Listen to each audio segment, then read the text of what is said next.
Hi, welcome to this lesson. Welcome to this module. So in this module, we'll be looking at variables, data types, type conversions, and a lot of other things like that. Okay, but before we start with those things, let me tell you about usestrict. Okay, you must have seen usestrict in a lot of modern codes, and a couple of errors also say that it's not, you've not used usestrict if you don't use it. So what is this exactly? It was actually an ES5 specification, okay, that came out in 2009, right? So this enables the latest modifications and basically it activates modern JavaScript, okay, modern JavaScript as it was in 2009. So that's so usestrict basically activated modern JavaScript as it was with the ES5 specification, because the ES5 specification brought in a lot of new features for JavaScript, right? By using the usestrict statement in your script, you would be activating all of the specifications that were new to JavaScript at that time. So it's better to use it, right?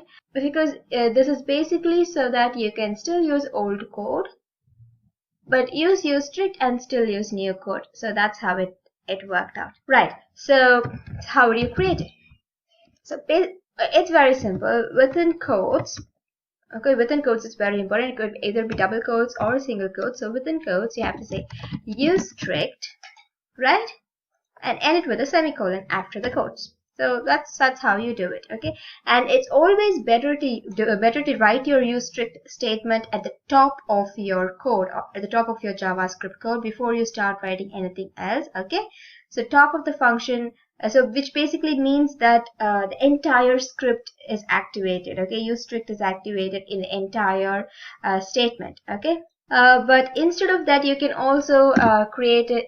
Also, let it go for a few lines of code. Create some lines of code, and after that you can create it, and then and a few more lines of code. If you do it like this, usestrict will only be activated for the lines that follow it. Okay, so these lines of code would not be activated. So it's better to create it at the start of your code. So that's why I'm telling you this. Right? And also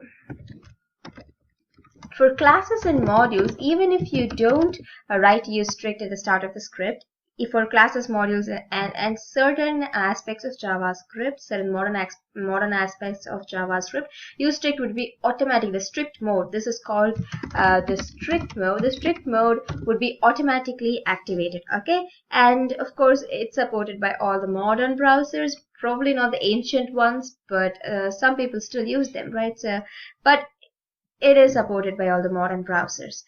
Okay, so from now on all of the code that we will be creating, I would be assuming that usestrict has been, from now on, for all of the code examples that I'll be giving you, I would be assuming that you've written usestrict at the very start of the code, okay? So it can be above comments as well, that doesn't matter. Alright, so that's it for this lesson. I'll see you in the next one. Thank you.